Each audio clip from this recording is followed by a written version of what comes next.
Olá, eu sou o professor Luiz Rezende, começando mais uma aula de atendimento ao público. Bom, na verdade, o atendimento ao público, ele tem direta relação com a comunicação, seja ela verbal, seja ela não verbal, porque afinal de contas, você só tem atendimento se você tem alguma interface de comunicação. É óbvio que o atendimento presencial, ele já vinha lentamente tendo um declínio por conta das novas tecnologias, internet, smartphone, governo eletrônico e tudo mais. Já existia um percentual muito grande do atendimento no serviço público que era feito por telefone. Com os portais de governo eletrônico, com os sites aí de órgãos públicos, inclusive prestando serviço para o cidadão, esse atendimento ele passou a ter outras interfaces, né? Por exemplo, boletim de ocorrência eletrônico.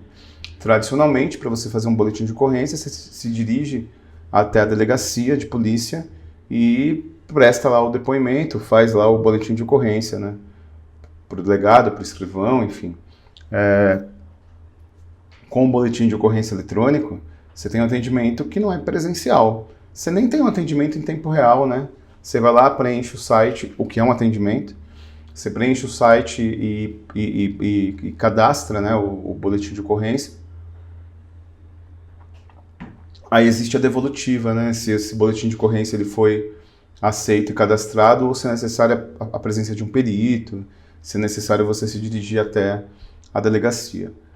Com o Covid-19, com a pandemia, com o isolamento social, no início dos anos 2000 e em particular no primeiro semestre, o atendimento não presencial explodiu. E muita empresa falou, dá certo.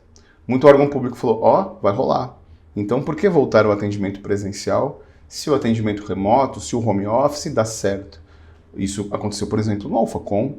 Eu montei esse home studio do curso que você está assistindo por conta da pandemia. Não podia estar indo para Cascavel, nem tinha voo. Ou em São Paulo, gravar nos estúdios do Alphacom que estavam fechados. E aí nós montamos um home office como uma forma de continuar levando o conteúdo até você e deu certo. É uma forma prática de você, óbvio, né, com altas exigências de qualidade, você percebe a qualidade de áudio, som e da estrutura, mas que deu certo. Então o atendimento, seja ele presencial, seja ele remoto, seja ele em tempo real ou não, você precisa comunicar-se. A comunicação é a pré-condição para o atendimento. Se você não se comunica com o cidadão, se você não se comunica com o cliente do serviço público, você fatalmente não tem atendimento. Então você vai perceber nas questões de provas anteriores, você vai perceber nas questões de concurso público que comunicação é uma pré-condição para atendimento. Então vamos lá, vamos conhecer de imediato os aspectos de comunicação que isso tem caído em concurso. Deixa eu só antes voltar para pontuar uma coisa para você que eu sempre pontuo nas aulas de atendimento e vale a pena aqui reforçar de novo. Tome cuidado, porque se você pegar a questão muito antiga, se você pegar a questão muito antiga de matemática, tá bom, pode ter até uma mudança de abordagem da banca. A banca poderia trabalhar tal tema e não trabalhar mais, mas a matemática não mudou. Se você pegar uma questão de física, a física é a física, biologia é biologia.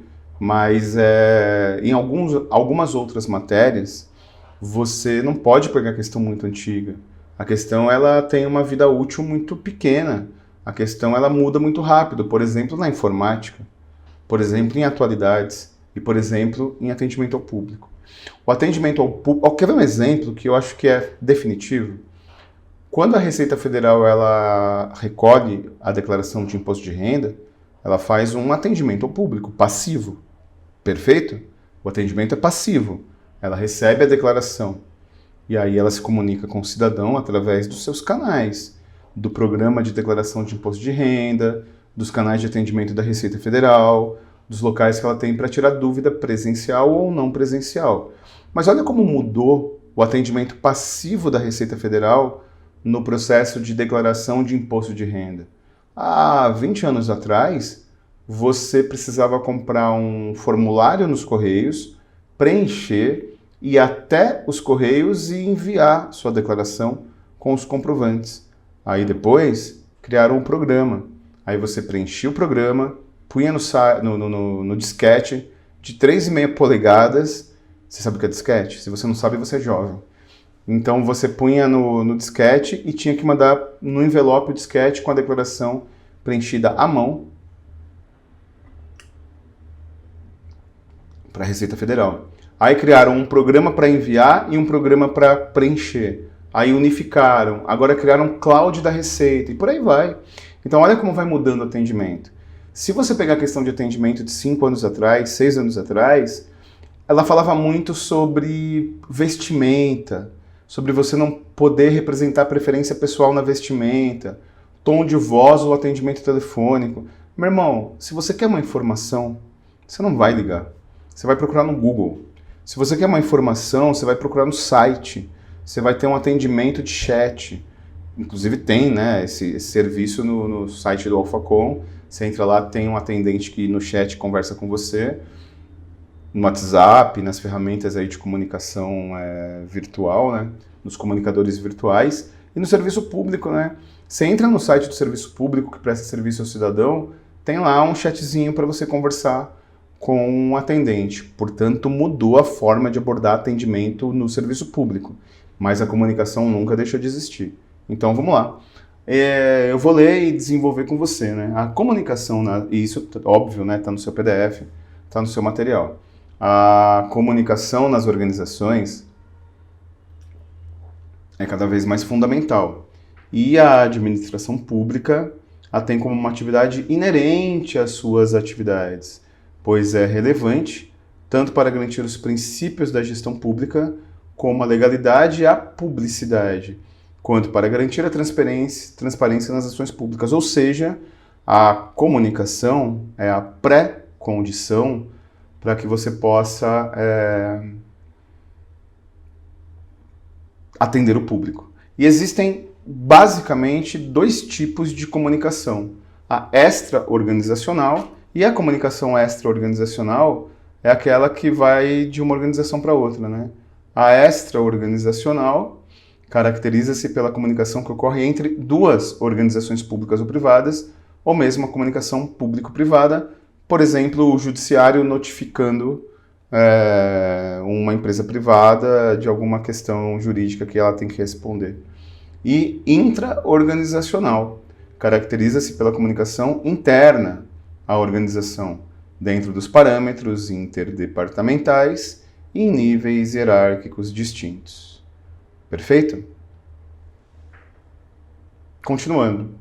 Comunicação formal e comunicação informal, e aí eu queria pontuar com você. Tome cuidado. No atendimento ao público, a comunicação informal não significa ferir a legalidade. Não significa isso. A comunicação formal é oficial. É o atendimento ao público oficial. Mas existe a informal que não significa ferir a legalidade. Eu vou te dar um exemplo. Quando você se dirige a um órgão público e você é atendido por um técnico da Receita Federal, você tem um atendimento formal, em que ele te passa as informações oficiais, que ele te passa o atendimento como a legalidade preza que ele tenha. E a formalidade preza que ele tenha. Agora, eu posso muito bem ter um delegado da Receita Federal, né? Eu tenho um grande amigo, o professor do Alphacom, que é delegado da Receita Federal, que é uma pessoa super humilde e simpática, e eu tenho certeza que se você fosse até um posto da Receita Federal que ele trabalha e você parasse ele para fazer uma pergunta, ele teria o maior prazer em lhe responder. Ou seja, uma comunicação informal, né? Perguntar as horas, por exemplo.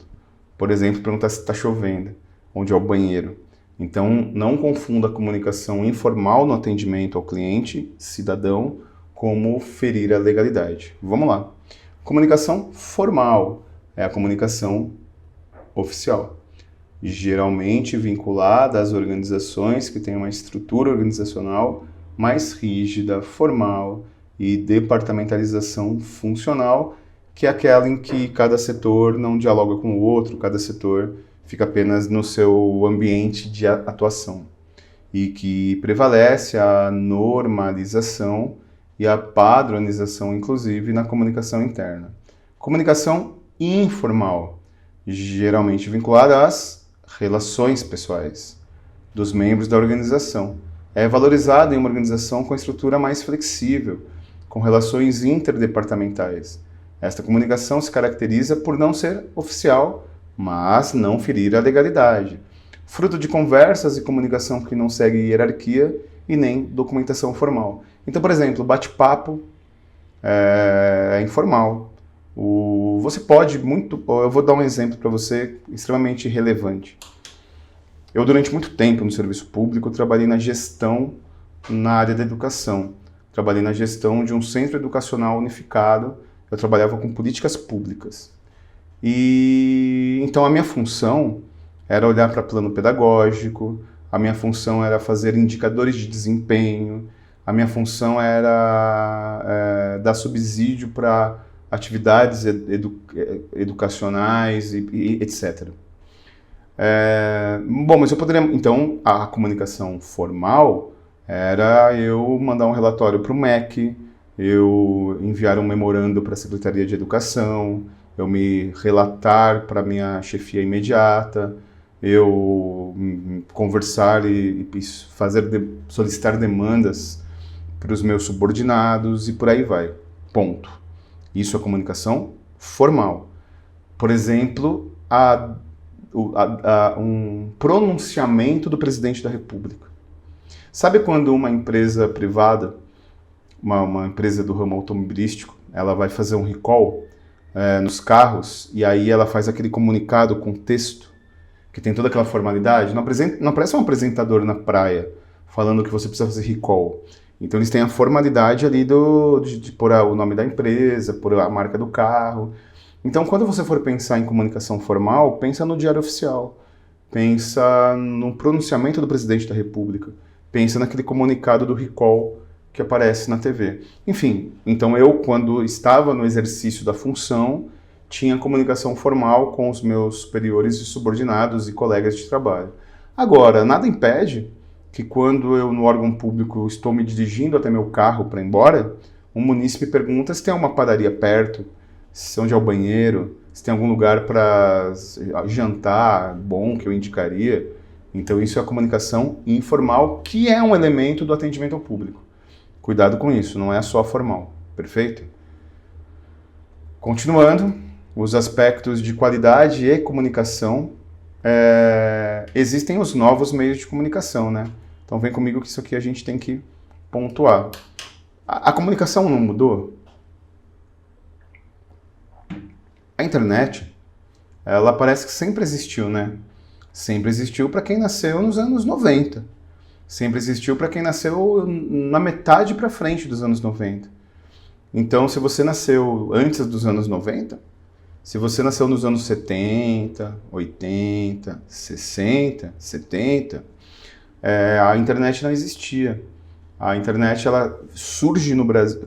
Perdão, ela existia, ela foi criada no pós-guerra, só que ela se tornou comercial no Brasil, ou seja, a internet chegou no Brasil em meados dos anos 90, em 93, 94, 95.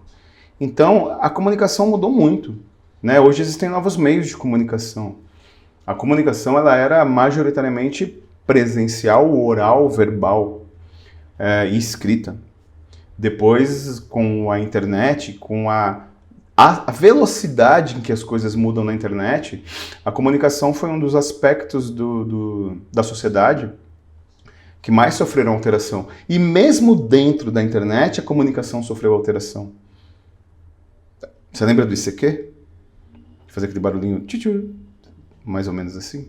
Depois veio o MSN Messenger, depois veio o Orkut, falando também de rede social, aí Skype, Messenger do Facebook, WhatsApp, Telegram e outros. Então daqui a pouco vai surgir um novo comunicador que talvez ocupe o espaço do WhatsApp, né? Em alguns países do mundo, como os Estados Unidos, o SMS é gratuito. Então o WhatsApp não tem tanta força, porque o SMS tem programinhas de SMS gratuitos, não é como no Brasil que você paga depois do pacote. Então, existem novos meios de comunicação e os órgãos públicos utilizam esses meios de comunicação. Vide o Trump, o Bolsonaro, todos os líderes mundiais utilizando o Twitter, rede social, para divulgar suas ideias. De forma positiva, de forma negativa, não importa isso. Então, quais são os novos meios de comunicação e por que isso cai em prova e por que isso é relevante em prova? Hoje em dia, as organizações públicas precisam se adaptar às novas tecnologias para a comunicação organizacional, adotando novas ferramentas e mídias para a comunicação tanto interna quanto externa e tanto formal quanto informal. Seguem as principais ferramentas e novos meios de comunicação. Deixa eu falar uma coisa importante. Não confunda a comunicação informal com redes sociais. Na verdade, a comunicação formal ela é utilizada hoje por redes sociais, no atendimento ao público. Então, quais são as novas ferramentas, quais são os novos meios de comunicação? Em primeiro lugar, as redes sociais. E quando se fala de redes sociais, não entra o WhatsApp. O WhatsApp ele tem cada vez mais uma característica de rede social. Tem lá os status, tem os grupos, tem mídia. Daqui a pouco o WhatsApp vai até poder fazer transferência bancária, que é uma das propostas do Facebook, que é o proprietário do WhatsApp, né? Mas por mais que o WhatsApp tenha uma característica de rede social hoje em dia, por exemplo, na publicação dos status, nos grupos, é uma ferramenta de comunicação. Novos meios de comunicação são as redes sociais, Facebook e Twitter. O Brasil ele tem hábitos muito estranhos de rede social que são diferentes de todo mundo. Por exemplo, só o Brasil utilizava o Orkut. Aí quando o Brasil foi para o Facebook, só tinha brasileiro no Facebook. Hoje as pessoas estão saindo do Facebook, estão indo para outras redes sociais, Pinterest, por exemplo. Mas o Twitter, ele é muito utilizado no mundo todo. Ele é muito utilizado por personalidades. O Trump, quando vence as eleições americanas, ele faz uma declaração no Twitter. O Barack Obama faz uma declaração no Twitter. O Bolsonaro tem 1 milhão de declarações no Twitter. E por aí vai. Saindo da política, né?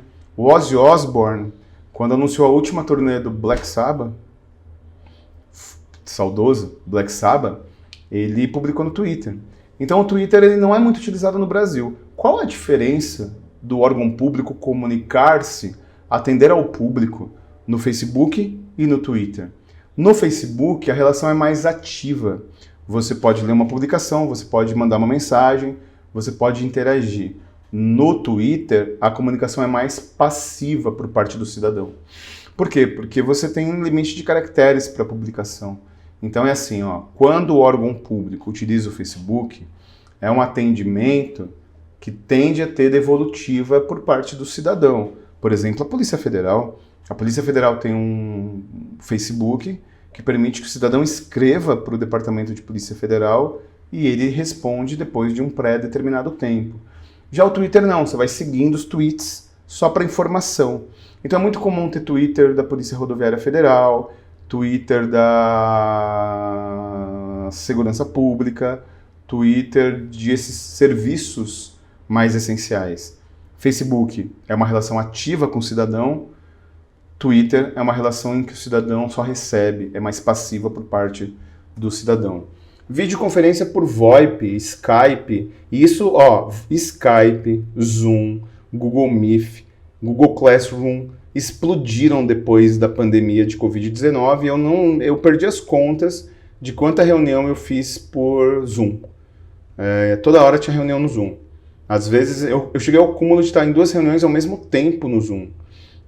É incrível, né? Uma reunião de uma empresa privada que eu sou investidor, eu sou empreendedor, e uma reunião do Alfa, que é a minha casa, né? Então é incrível, eu estava 2 reuniões ao mesmo tempo, uma no celular, outra no computador. E o portal e-Democracia. O que é o portal e-Democracia no atendimento ao público? É o atendimento remoto. E atendimento remoto hoje é o grande tema, né? O portal e-Democracia é o portal de governo eletrônico da Câmara Federal. É o local em que a Câmara Federal ela se dirige e atende o cidadão. Perfeito? Continuando, Tem um aspecto fundamental, importantíssimo nas questões sobre atendimento, que são os resultados de um bom atendimento, os resultados de uma boa comunicação. Quando você tem um bom atendimento ao público, quando esse atendimento ao público gera uma boa comunicação por parte do atendente, quais os resultados que eu tenho que esperar? Quais os resultados almejados? Em primeiro lugar, eu ter sinergia, garantir a junção de forças da organização. Você concorda comigo que de nada adianta você ser bem atendido num elemento e não ser no outro? Vou te dar um exemplo. Imagina que você vá num restaurante, aí você é muito bem atendido pelo manobrista. O manobrista é educado, abre a porta do carro, cuida do seu carro, não bate a porta, manobra o seu carro com cuidado. Você é muito bem atendido pelo maître. Ele é educado, te dirige à mesa, com educação, com presteza. Você é muito bem atendido pelo garçom. Ele te serve a comida rápido, te atende, mas você não é bem atendido pelo cozinheiro. O cozinheiro, tudo bem que ele não atende o público, mas ele não oferece uma boa comida e quando você pede para falar com o cozinheiro, ele é mal educado. Qual vai ser a sua experiência? Negativa. Então, sinergia significa, por exemplo, no AlphaCon. Você pode ter uma ótima aula, que é o motivo de você estar aqui. Mas se você tiver alguma dúvida sobre contrato, ligar para o AlphaCon e eventualmente você for mal atendido, isso não acontecerá, sua experiência não vai ser positiva. Então a sinergia é todos os setores do serviço público ou da iniciativa privada terem o mesmo nível de qualidade no atendimento e na comunicação ao cidadão. Depois, tradução. De nada adianta eu atender o público com uma linguagem que ninguém entende. Uma boa comunicação garante que todos os níveis hierárquicos entendam as diretrizes. E aí, eu não vou entrar aqui em redação oficial, nem em Balanced Scorecard, mas nós aprendemos que a tradução é você evitar alguns vícios linguísticos. Evitar o uso de gíria, evitar o uso de linguagem coloquial, evitar o uso de linguagem regional, e evitar o uso de linguagem formal excessiva. A linguagem culta eu tenho que utilizar. Mas quando você utiliza muito formalismo linguístico, você gera um afastamento, né? Então, se você evitar esses vícios linguísticos, você garante a tradução para qualquer nível. Isso não tem problema nenhum. E garantindo essa tradução e essa comunicação para qualquer nível, eu gero alinhamento, todo mundo sabe para onde eu vou, e eu gero transparência nas relações. Perfeito? Então, os resultados de uma boa comunicação organizacional no atendimento ao público devem garantir sinergia, tradução, alinhamento, todo mundo sabendo o que você quer, e transparência. Deixa eu pontuar uma coisa sobre transparência. No atendimento ao público, deve existir celeridade, óbvio, né? Você fazer as coisas no menor tempo possível, mas com transparência. E a transparência não é só você comunicar, é comunicar com um tempo hábil de reação contrária. De nada adianta você chegar para um cidadão, faltando 1 minuto para fechar o banco, e dizer para ele, olha, você precisa pagar essa taxa no banco, porque senão você vai ter multa. Você não foi transparente. Você comunicou, perfeito, mas você não comunicou com tempo hábil para a reação contrária do cidadão. Então, ser transparente é o comunicar alguma coisa para o cidadão com tempo hábil para a reação contrária por parte do cidadão. Perfeito? Continuando, existe um outro elemento extremamente importante quando se fala de comunicação, que são as redes organizacionais. Isso é muito importante. As redes organizacionais são associações de comunicação voluntária, é o grupo do WhatsApp, é aquele cara que tem a informação que você precisa e ele vai te atender, que não apresentam hierarquia, tem como objetivo final garantir a celeridade nas comunicações. Como aspecto negativo, não apresenta nível de responsabilização. Muitas vezes, no atendimento ao público, no atendimento ao cliente, você cria uma rede organizacional. O que é essa rede organizacional? Você sabe quem tem a informação, você sabe quem pode te passar a informação, mesmo que não siga os caminhos formais, mesmo que não siga os caminhos legais. Isso é rede organizacional. Pô, eu sei quem pode me dar essa informação, eu sei quem tem essa informação para mim, eu vou lá e falo. Qual é o aspecto positivo? Celeridade. Qual é o aspecto positivo? horizontalização, ninguém é chefe de ninguém nesse tipo de comunicação. Qual o lado negativo?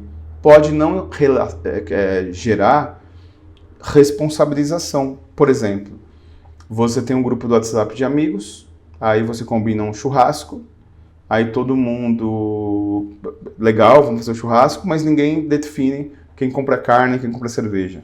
Nesse caso, a rede não tem hierarquia e pode ter falta de responsabilização. Para partir aí para o término da aula, uma coisa fundamental também no atendimento ao público, que é a qualidade, né? A gestão de qualidade no serviço público é, em primeiro lugar, você atender às necessidades do cliente cidadão. O foco deve ser sempre agregar valor aos que recebem os serviços prestados pela administração pública.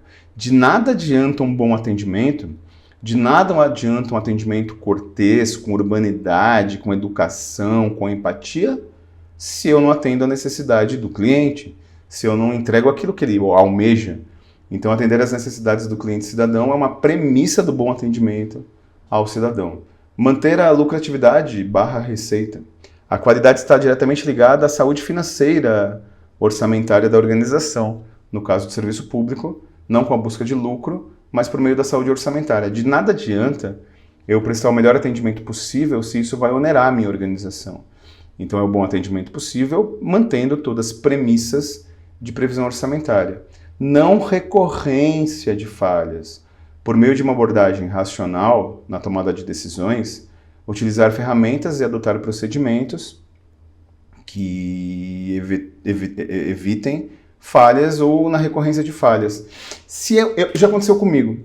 Eu, num seminário que era um seminário de dirigentes sindicais, Brasil e Portugal. Então tinha o Sindicato de Servidores Públicos que eu era diretor e o Sindicato de Servidores Públicos de Portugal. E eu comecei a utilizar várias siglas. SME, SMS, MEC, SEBRAE, CONEB, Fundeb, e os meus amigos lusos ficaram perdidos, porque são siglas que eram de conhecimento dos sindicalistas brasileiros, não portugueses. Então aí eu percebi e eu não recorri nessa falha. Eu alterei minha forma de comunicação e atendimento a eles, sem utilizar muita sigla, é disso que se trata. E para finalizar esse tópico, quais os outros 2 elementos de qualidade no atendimento? Planejamento. Se alguém já trabalhou em call center, telemarketing, sabe que existe um roteiro, né? Ou script. O que é o roteiro? O que é o script? É o planejamento do que você deve falar no atendimento ao público.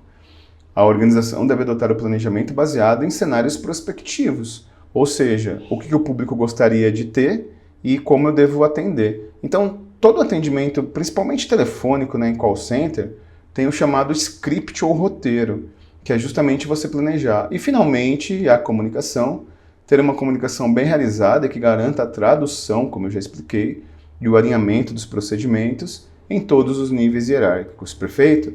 Então, se você estava um pouco perdido em atendimento ao público, essas aulas dão uma clareada para você. Essas aulas abrem seu horizonte. Na verdade, o atendimento tem a ver com os princípios do atendimento, com comunicação, com qualidade no atendimento. Perfeito? Não caia na besteira de estudar errado ou priorizar coisas que nem tem mais a ver com atendimento no serviço público. Repito, o atendimento hoje em dia é muito mais virtual, é muito mais remoto do que presencial. Num banco, por exemplo. Quem vai no banco hoje em dia? Só quando precisa. Porque você tem os banklines, porque você tem os internet bankings. Perfeito? Então, muito obrigado por estar nessa aula de atendimento ao público. Muito obrigado pela paciência em ficar comigo até o final da aula. Força e honra, eu estou com você até a sua aprovação.